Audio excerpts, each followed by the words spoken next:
They don't give up easily. These 4 men, when they were carrying this paralyzed friend of theirs, when they tried to get into the house, it was packed, it was full, the entrance was blocked, but it did not stop them. They could have said to their friends, that, you know what, Johnny, I'm really sorry. We're really sorry. We tried, but you can see the house is packed. There's no room. We can't get in. So maybe next week, maybe next time, okay? We're really sorry. But no, they did not stop there. They were determined. They really wanted to see their friend get healed. And that leads to my last point here for the first one. A faith that is practical, is not only loving, is determined or tenacious, but it is also creative. Right? They were creative. Because normally people would enter into a building or a house through the front door. But they saw that the front door was blocked. All the windows around the house were blocked. And so they, instead of giving up, they said, you know what? Let's do something different here. Let's think outside the box. Most people go into the front door, but not many people on the roof. Why don't we go on the roof? There will be no one there. And maybe somebody said, well, there's no entrance from there. Well, we'll make one. That's I don't know if you, when you're reading this story, I think that's really wonderful.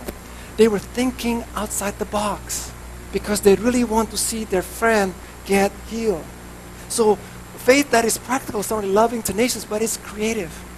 But you have to be ready, because when we think outside the box, we may get criticized. Last year I went to North Point, Andy Stanley's church at Atlanta. It's a church of 20,000 people.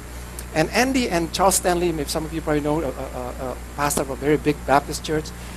They were father and son. And then when Andy Stanley left his father's church, there was a sort of like their relationship were separated. There were a little bit of friction, and his father felt that his son, when they left the church, he felt betrayed by the son.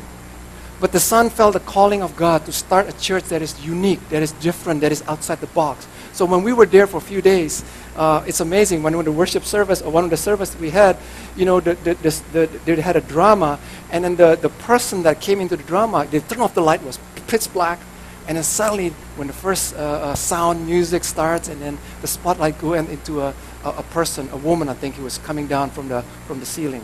And the ceiling's maybe about 50 feet high. It was a really high ceiling because it was a big auditorium. And you know, they were thinking outside the box. They were doing things different. The music, the presentation, it was really different than a traditional church. I know he got criticized. His father criticized him. But here's what we have to remember, church, that something that we often say many, many times. The message is always the same, but the method needs to change. The method in which we reach out to people may have to be adapted to time. You know, because sometimes a church becomes so stuck in the ritual, in the tradition, that we don't want to change, and then we miss reaching out to people because people are different, and the way they do things are different. They think differently. And so we need to be ready. I remember in the year 2000, when Mimi and I went to Singapore, we went to a pastoral conference. And we went to one of the churches that, we visited a church that's the biggest church in Singapore at that time. The pastor's name is Lawrence Kong, okay? Not Kong Hee, but the other one, Lawrence Kong. And it was a Baptist church, and it was a huge church. And I remember when we went there, this pastor, he was an older man, but he thought outside the box.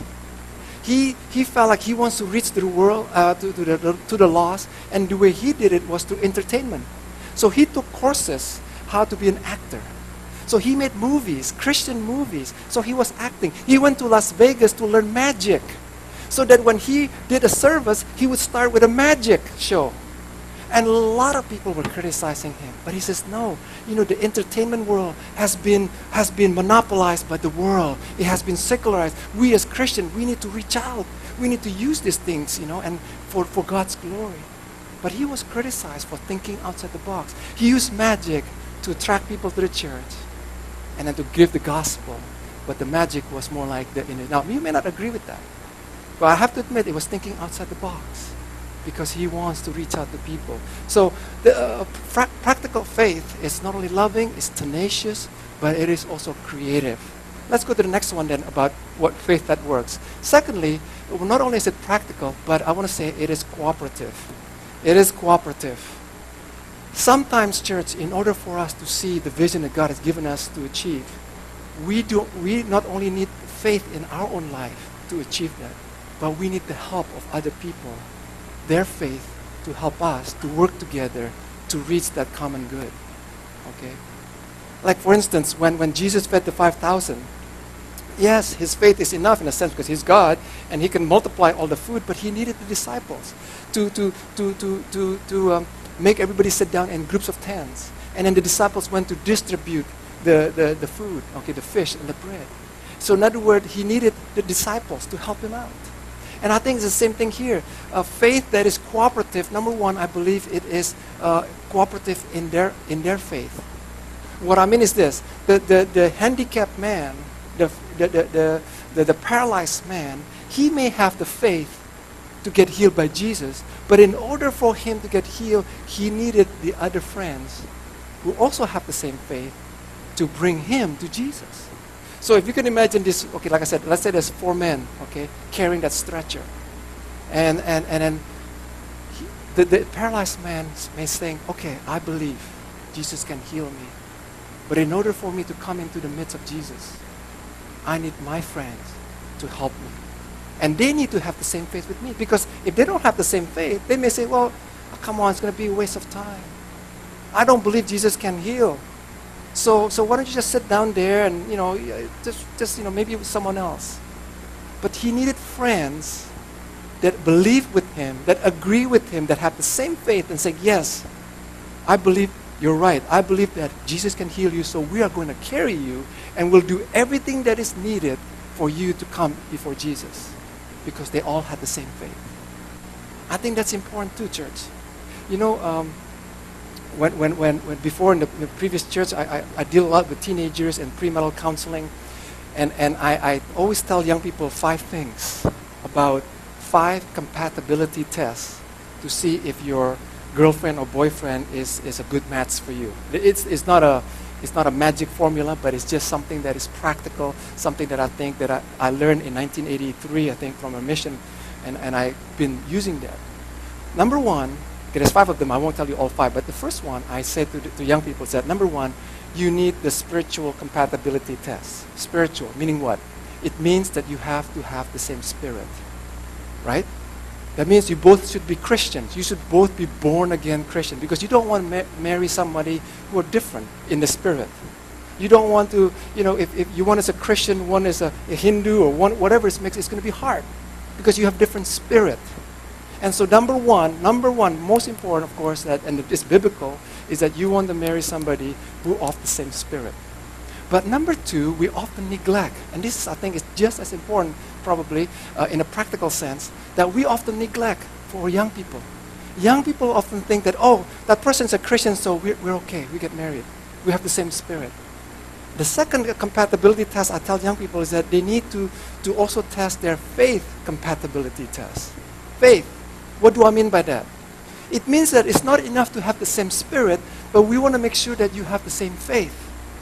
Because people we can all be born again, but we have different faith, the way we practice our faith. Some people may not believe in all about miracles or healing, yet they're Christians.